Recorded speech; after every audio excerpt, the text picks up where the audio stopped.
Hi guys, welcome back to S Chamberlain 5150's YouTube channel. Not my normal setting right now.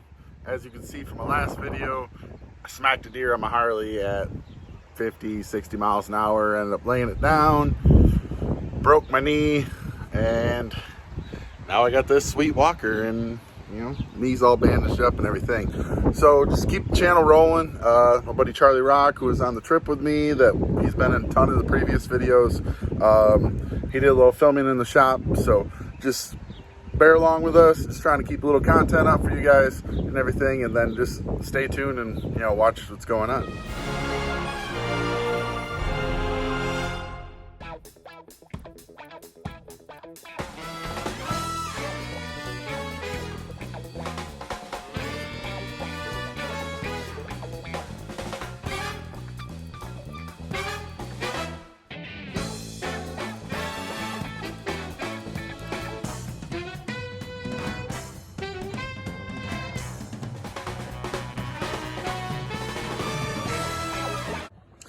Hey guys, Charlie here, filming for the S Chamberlain 5150 YouTube channel because Steve is down for the count at the moment.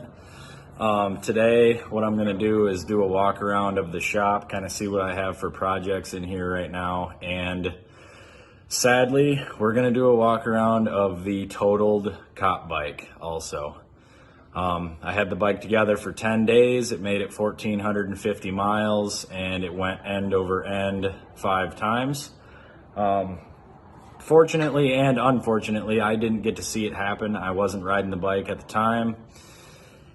I'm thankful that I didn't get to see it, but I also kind of wish I would have.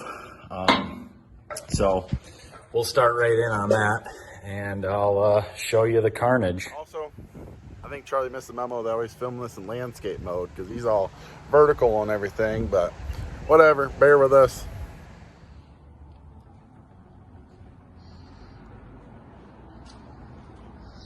So here's the back end and the damage to the fender, to the bag rails, all that. The bag's pretty much exploded. That's what I've got left for pieces.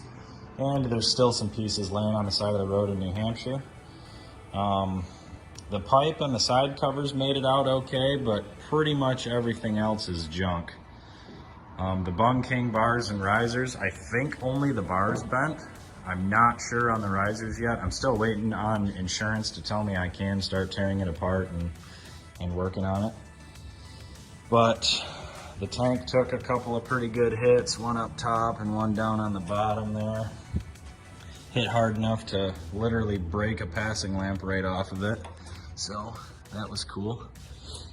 The front end is actually pushed back towards the frame.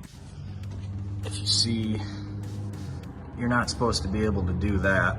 So I know those forks are toasted. Everything's pretty much got road rash on it. Everything in the fairings broke. The headlight assembly is busted up. And the motor actually hit the frame right there. So that was pretty much enough for insurance to decide that it was completely gone, which I'm going to buy it back and use all the parts. The motor, trans, primary, all that stuff's still good. I'm actually right across the parking lot from a body shop that my uncle runs, and we have a frame machine there. So I'm gonna put the frame on the frame rack and make a fixture and check everything out and see if the frame is in fact straight or not, and see what I can use off this and what I can't. Shout out to Clockworks. Bike went end over end 5 times, still didn't break my windshield. Brian Clock reached out to me and let me know that they will be sending me a 6.5-inch black windshield right to the shop as a replacement for that, so that's really awesome. I've run Clockworks on everything I've owned, so there's no other option in my eyes anyway, and Brian just solidified that fact by reaching out and letting me know how awesome he thought my bike was, and taking care of me on getting me a new windshield, so I thought that was really cool. Also in the shop, we have Craig, Tarpon Turbo on Instagram's bike. He rode all the way up here from Florida, actually. Check it out, from Florida to have Steve and I do suspension and go through the motor on this bike because it's using, I think he used 3 quarts of oil to get here from Florida.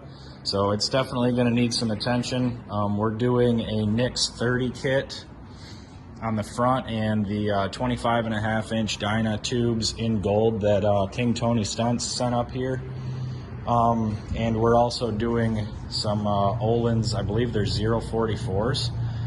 They're the same suspension that's on Steve's bike, but they have the longer tubes, and we're going to end up hiding the canisters down here farther.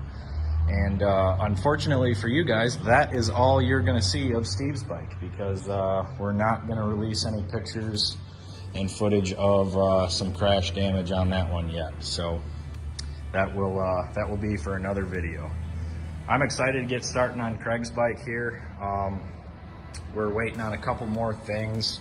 Waiting on Big Bear to ship the kit. I have the tubes and I have the rebuild kit and everything for it. So this thing is going to be a tall killer when we're done with it, and I'm super excited. I'm sure you guys noticed in the last couple videos that Chase's bike was torn back apart again. I got to tear the whole motor out of it, unfortunately. I have done 20 twin cam builds, top to bottom, complete, and this is the first one that's ever come back apart on me. What happened was one of these spiral locks, which are what hold the piston on the end of the rod. They lock the wrist pin in. This one actually forced its way out and broke, and I can't find the last piece of it. It's somewhere either in the oil pan or in the bottom of the crankcase. I sent the pistons back to John Walker Performance, and he let me know that he agreed and thought that it was definitely a piston issue, and it wasn't machined properly to hold these spiral locks. So I'm still totally taking the blame for it and covering all the costs for everything, because it's something that I didn't catch in inspection. And that just goes to show that you cannot put brand new stuff in your bikes without making sure to take a double, triple look at everything. So not only is it unpaid labor that I'm going to have to do, but I mean, it's time that Chase's bike is down. And Chase being my best friend, it absolutely kills me that his bike's down again. So we're working on this thing hard to try and get it back up and running. I should have new pistons and cylinders here next week, and I should be able to get the cases out, split, find the piece, put everything back together by the time I've got parts here. So we should we'll be back and rocking. This thing is going to be a 107 cubic inch CP Carrillo piston build now, and the T-Man 580s, and I got him a S&S pump and plate to go inside the thing as well. So this thing should do really well. I'm excited for it to go back together. I do have another bike on top of the cop bike, but unfortunately when Mason and Adam came to pick up Mason's bike, I blew my Road King up while I was out riding with them. So it's a 2001 Road King that everybody calls the Gangster King. It's lowered, it's got 16-inch apes on it. I bought it from my dad that way. It's bone stock with, I think it's got some cams in it, maybe, that somebody did like 15 years ago. The bike's really never been touched or gone through, and it just pretty much had enough after running alongside Adam, RG Destroyer, who lives up to his name by destroying every bike that he even comes close to. So the Road King had enough. I have a pretty badass motor build in the works for that. Unfortunately, I just don't have wads of cash to keep throwing at motorcycles. So that's kind of paused, but as of right now, I have a set of 2006 CVO cases that I sent to Dark Horse and had the inner cam bearing holes bored out to 1 inch. So those will accept a 2007 and up cam chest. I also sent them a S&S 120R replacement crank. And that will keep the motor to be stock height, but it's got a different length rod, which it'll end up being a stroker over what the factory motor was in that thing. And I'm gonna do the same heads that I did on Bob's 113-inch Dyna from John Walker Performance.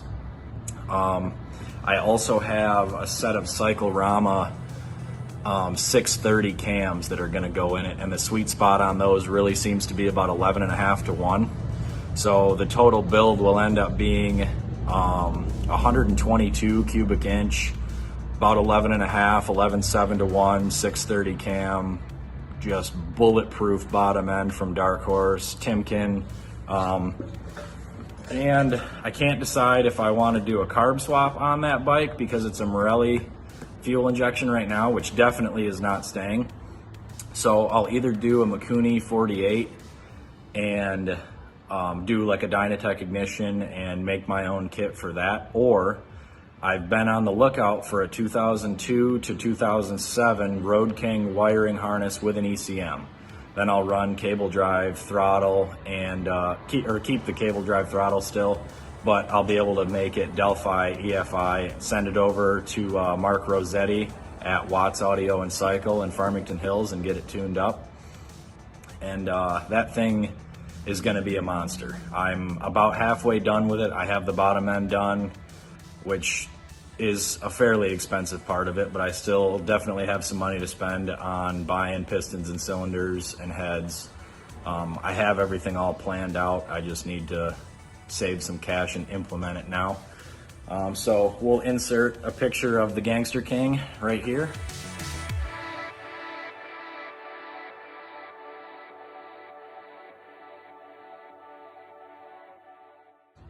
And unfortunately, I'm not riding that, but I did pick up another bike. So now I have 3 motorcycles, but only one of them runs. So we'll do a walk around on that one now.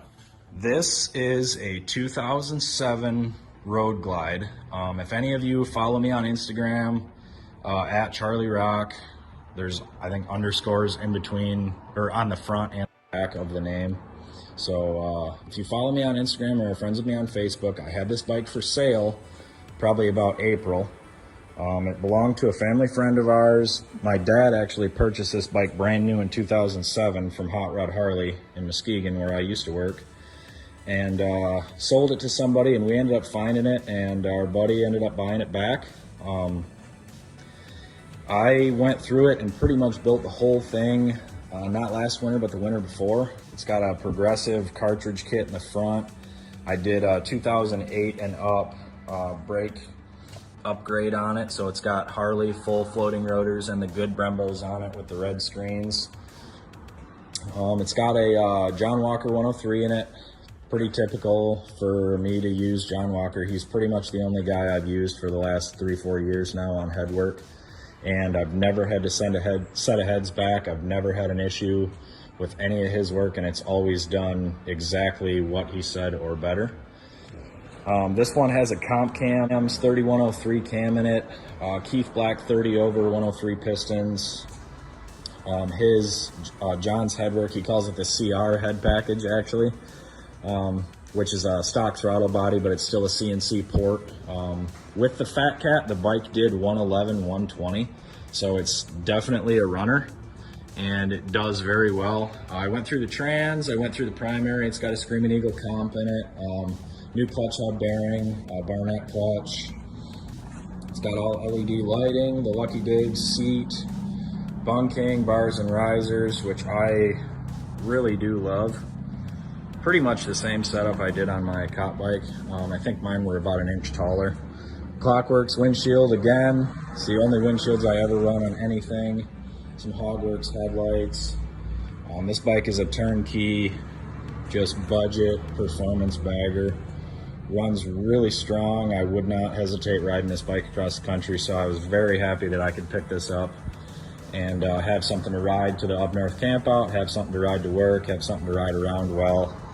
This is the way it is, and while my Road King is blown up. So I do have a couple plans for it. I am going to black the wheels out, and I do have a chrome front end somewhere up there behind my Trump flag that's going to go on the front end and just really match this chrome really well. So, but yep, this is what I will be on probably for the remainder of the year if the frame ends up being straight on this and I put it back together.